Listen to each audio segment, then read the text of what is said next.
Welcome, fellow watchers, to Off the Cuff. In this series, I will provide a short overview of a movie or show. After a quick synopsis of that installment, I will cover details or moments that I find particularly interesting. I will not give spoilers to future episodes or installments in this series. I will only reference events taking place before the episode or the movie that I discuss. In this episode, welcome to the Hellmouth.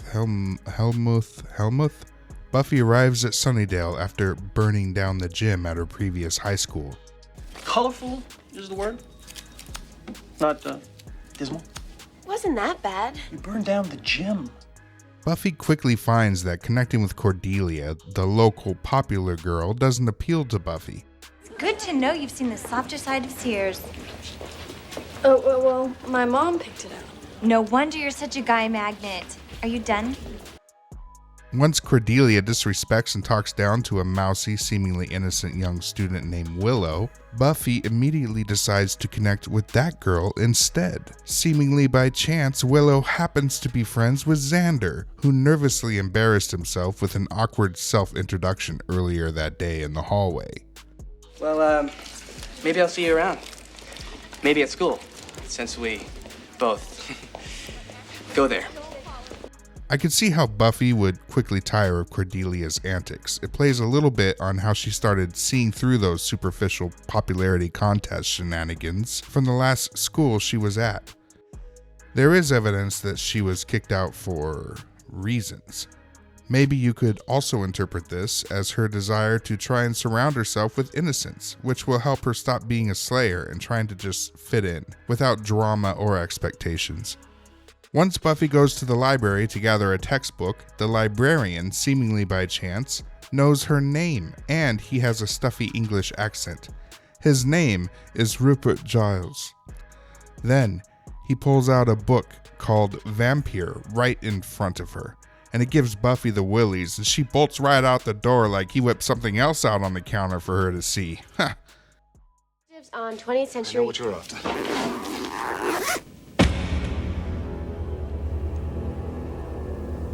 That's not what I'm looking for. Are you sure? I'm way sure. My mistake. So, what is it you said?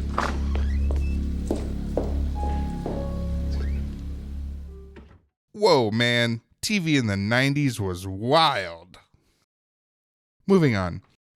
It turns out that Buffy's mom didn't end up moving them to Sunnydale by chance because she's a slayer, and Giles is her new watcher and needs her to step into high gear right away. Meanwhile, there's a new dark vampire leader of some sort rising from the underground, literally underground, beneath the city.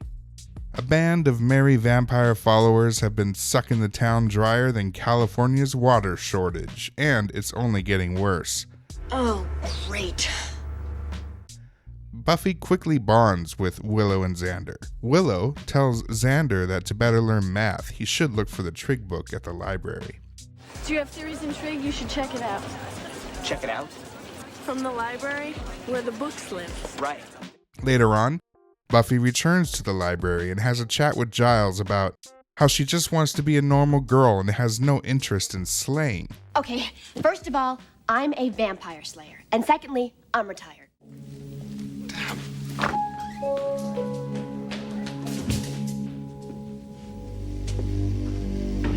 What? The whole conversation was overheard by Xander, who apparently was looking for that trig book, which is pretty funny actually.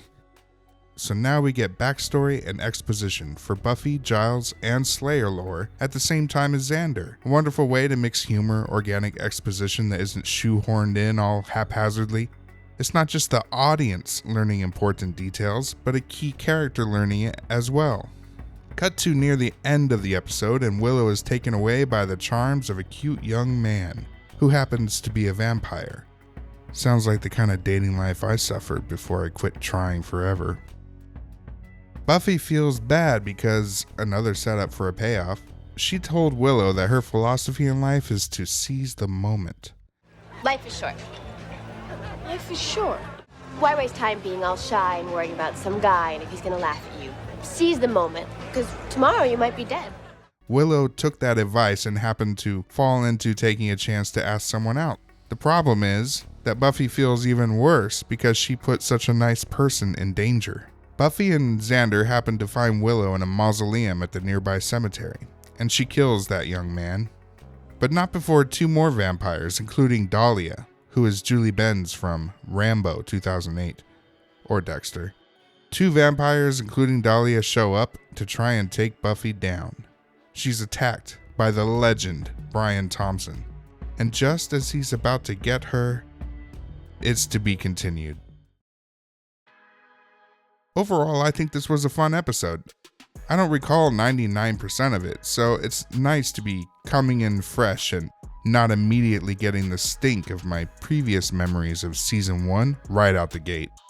I forgot that Angel's intro was in this episode, where he plays himself off as a mysterious ally. Willow is immediately adorable and relatable.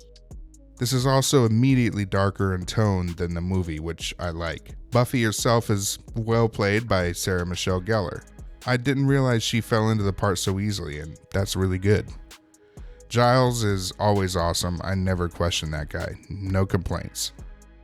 Overall, this is a pretty decent start to the series. The cast is quickly introduced, they have charming personalities, and it is nice to get things going quickly to establish the oncoming threat, the big baddie, and that there's something more to Sunnydale than meets the eye. That, my fellow watchers, is my off-the-cuff, nearly noteless overview of Buffy the Vampire Slayer Season 1, Episode 1. Welcome to the Hellmouth.